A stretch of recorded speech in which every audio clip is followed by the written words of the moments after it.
On behalf of myself and my entire election and nomination committee, it's with great pleasure to present you with our brand new and best international president in a long time, Mr. Harry Lombardo.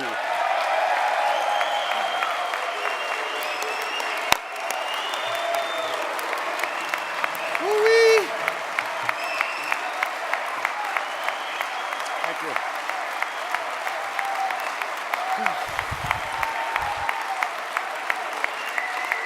Thank you.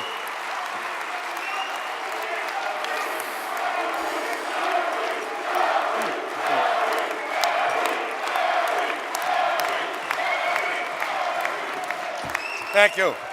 Thank you. Thank you very much.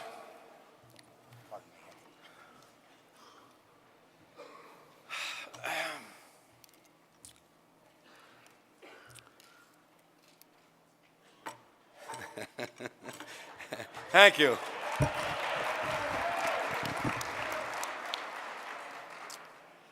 Before I get into any serious comments, I have to very seriously recognize some people from my personal life who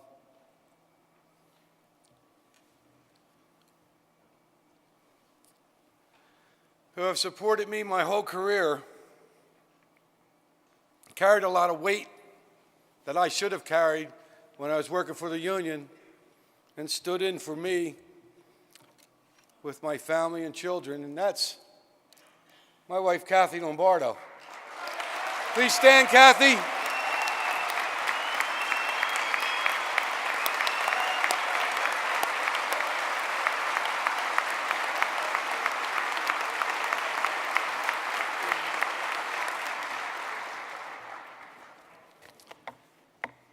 It's strange the way you learn lessons in life, and it's strange the way things are placed in front of you that you never think you'll learn from.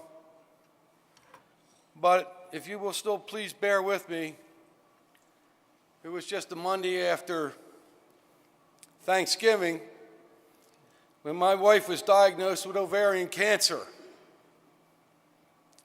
And I have never seen anyone go through that struggle with cancer and chemotherapy with the strength and the dignity and the determination to whip it than I ever saw displayed by my wife, Kathy. And when I decided to run for this position, and knowing how difficult it would be, every time it got most difficult, I thought of the strength of my wife, and it gave me strength. So, Kathy, I love you for that. Thank you.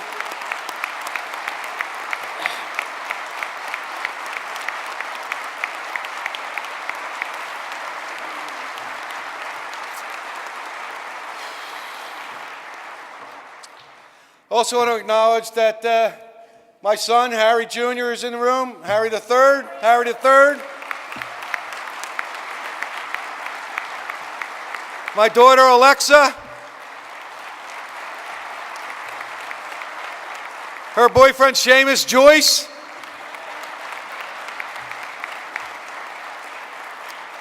And again, if you'll bear with me, there's some other very significant people in this room that I would like to acknowledge.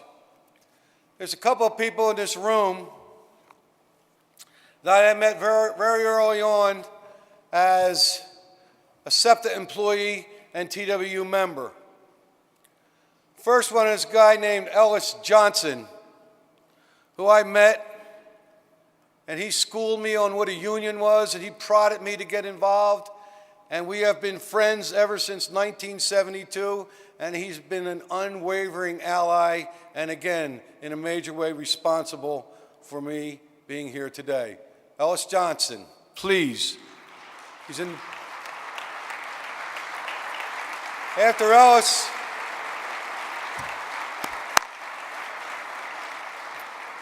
another good friend who has been a supporter of myself and a whole bunch of other people in Local 234. She was a tireless advocate for our members. unbelievable grievance and arbitration person, ended up becoming the first female president of Local 234, Jean Alexander, my friend, my ally. Thank you, Jean.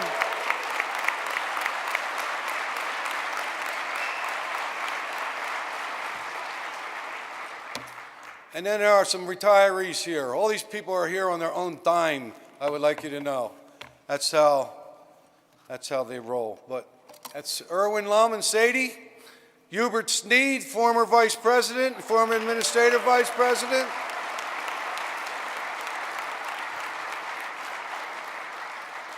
I know I'm forgetting somebody. And I'm sorry, I apologize if I do. But later on, I will recognize a number of retirees who are here. It's a different kind of recognition I'd like to give the retirees who are here. But I felt an absolute need to honor and recognize the people from Philadelphia who helped me be where I am. So, thank you.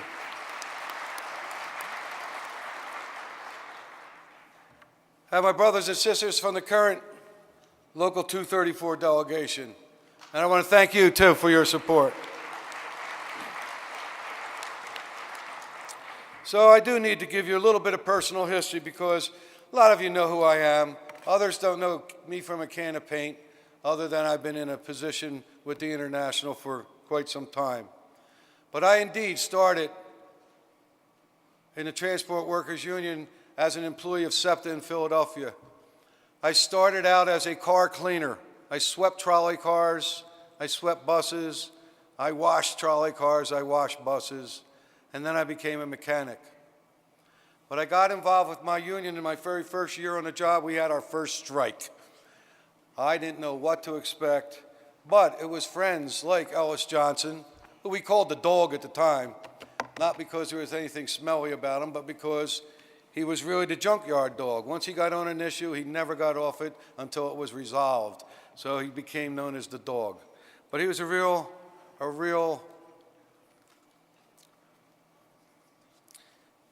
very special person in my life. Okay, so I started as a cleaner. I moved up and I got involved with the union.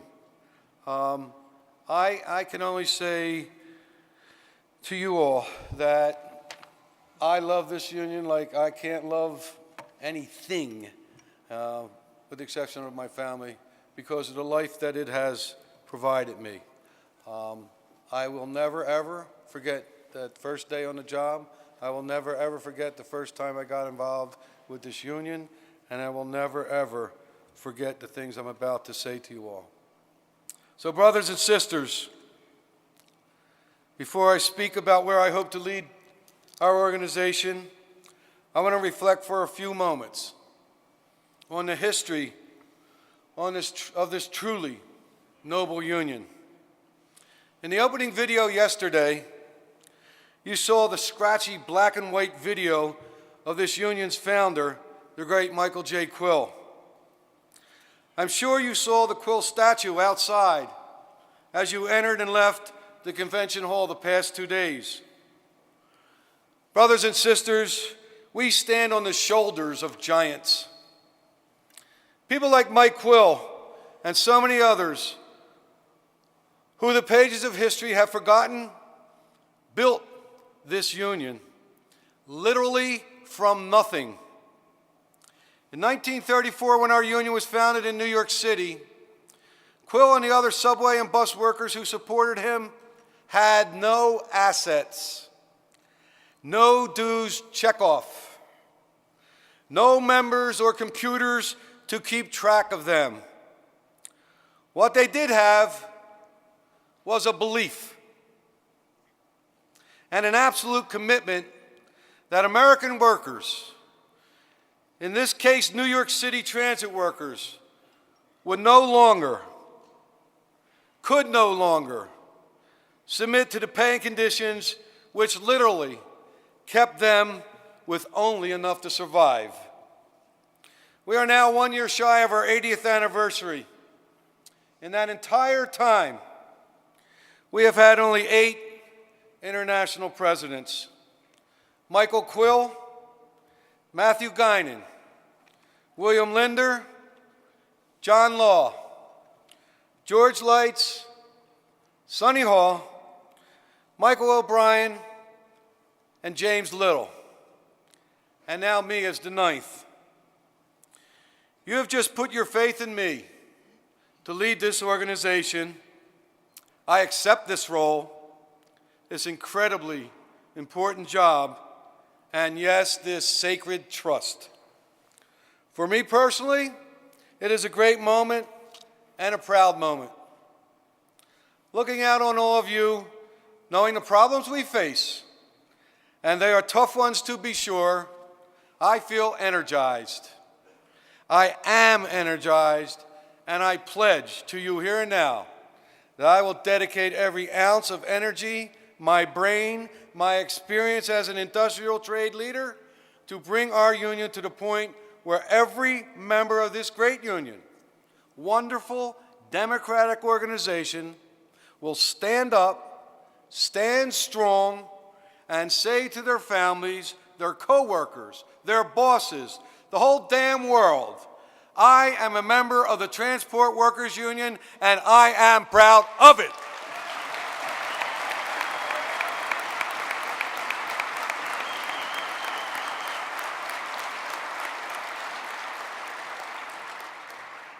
Now, pardon the Las Vegas reference, but I don't believe in knowing when to hold them and knowing when to fold them.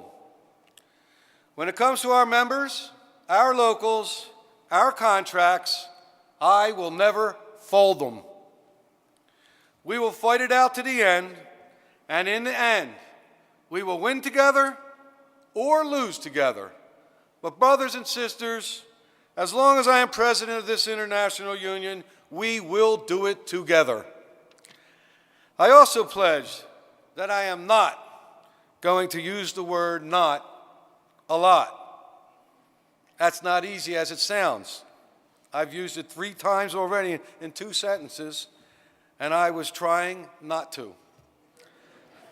See what I mean? Unfortunately, we hear that word a lot, or words like it. No, not, can't, won't, too hard, too much trouble. When we allow words like that to become the driving force in our lives, in our workplaces, and more to the point, in our union, we have lost. We have lost our direction, we have lost our ability to fight, and we have lost our will to succeed. So, brothers and sisters, here and now, I am trashing these words from the lexicon. We are going to move forward. We are going to move this union forwards with words like, yes, we can. More to the point, to those who would challenge us in management or from wherever, bring it on. Just a word, if I may, to those who would tear TWU down publicly. Tear us down to their coworkers who think they can find a better union somewhere else. Those who think that the TWU has lost its luster or maybe even lost its desire to fight. I will not tell you that you are wrong. I am going to invite you to the party instead. Join us. Put your money where your mouth is. We need all our members. We need all our officers to be pulling in the same direction. To confront the real enemy. Think about your most successful battles with management. We achieve victory when we're united, not because we're divided. Join us. Together we can and we will win for our members. When this convention closes in the next couple of days, the real task begins. The real work begins. The hard work begins. And I intend to marshal the resources of our union, to spend the resources of our union, to support our locals, and to support our local leaders so that together we can build our union, make us stronger, and most importantly, provide good, solid, predictable, reliable representation for our members. We are going to significantly up our game politically, not by throwing a bunch of checks at politicians at a Capitol Hill fundraiser, but by building a true grassroots movement throughout our states and through our state conferences. That way, we can provide meaningful support on the ground to our friends and meaningful opposition on the ground to our enemies.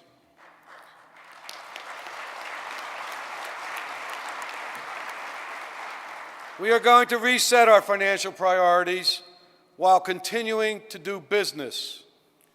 We will thoroughly evaluate all our expenditures and then come up with a workable plan to live within our means.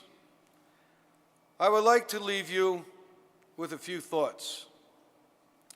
I believe that we have got to get a little prouder of the TWU and what we have achieved. We have to show a little bit more swagger about TWU. Instead of fighting and complaining about what's wrong with TWU, let's be proud about what's right with us and build on those successes.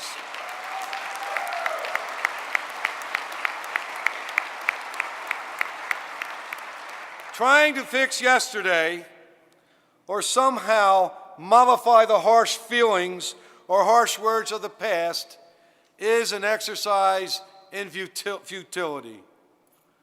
I understand you have to understand where you're coming from in order to know where you're going, but you don't have to dwell there.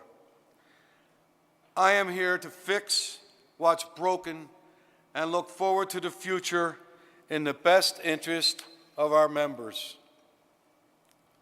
Militant, brothers and sisters, is not a dirty word. Management is militant. Our political enemies in government, from townships to big cities to state legislators to Congress, are certainly militant when they come after us. We have to be as well.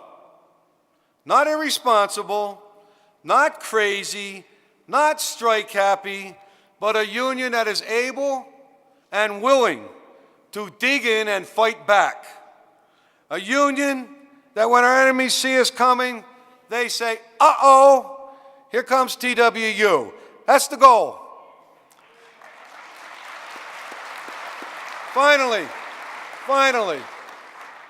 once again, I pledge that under my leadership, we will become a stronger, more militant union. We will empower our locals. We will reunify our union, and we will bring back the fighting spirit that made our union great. Thank you very much for your support.